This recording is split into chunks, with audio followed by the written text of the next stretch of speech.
আমাদেরকে একটু আদর্শিক ট্রেনিং দাও, আমরা এগ্রি টু ডু দ্যাট। কারণ তারা তো এটা ট্রেনিং ফ্রম আদর্শিক পার্টি থেকে আপনারা আদর্শিক পার্টি একজন বাংলাদেশী হিসেবে এটা আমার জন্য শোনা লজ্জা। আমার যেই দল আমার বাংলাদেশকেই চায় না,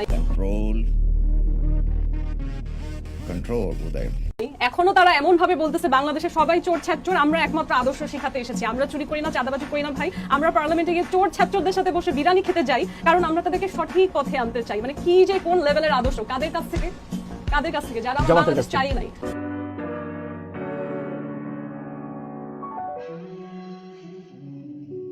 যারা অ্যাকচুয়ালি রাজাকার আল বদরের লোক, আমার দেশের যত মানুষ স্বাধীনতা পেতে গিয়ে আজ পর্যন্ত যাদের দাদি নানি আছে, যারা মানুষের সম্মুখে হয়তো এটা বলতে লজ্জা পায় যে সেই রাজাকারদের কারণে তারা হয়তো রেপের শিকার হয়েছিল, যারা বাবা হারা হয়েছে, যতগুলো ঘটনা আজকে আমার দেশ প্রতিষ্ঠা করতে তার পিছনে একেবারে হচ্ছে স্বয়ং সম্পূর্ণভাবে যারা জড়িত ছিল। হ্যাঁ, আমরা যে রাজাকারের রক্ত বললে আসলে আমাদের নিজেদের রক্ত গরম হয়ে যায়, যে গালি এটা, সেই মানুষরা নাকি আদর্শ শিখাচ্ছে। হ্যাঁ, তারা নাকি হচ্ছে অন্যদের সাথে না, আমার কথার মাঝখানে বারবার কথা বলা যাবে না। You have to finish and then you can obviously talk. আমাকে তুমি উঠায় নাও। আচ্ছা, সো আমরা এই জায়গাটা শেষ করি। আমি খুব বেশি করে এমনিও কথা বলি না, সো লেটস নট ইন্টারফেয়ার।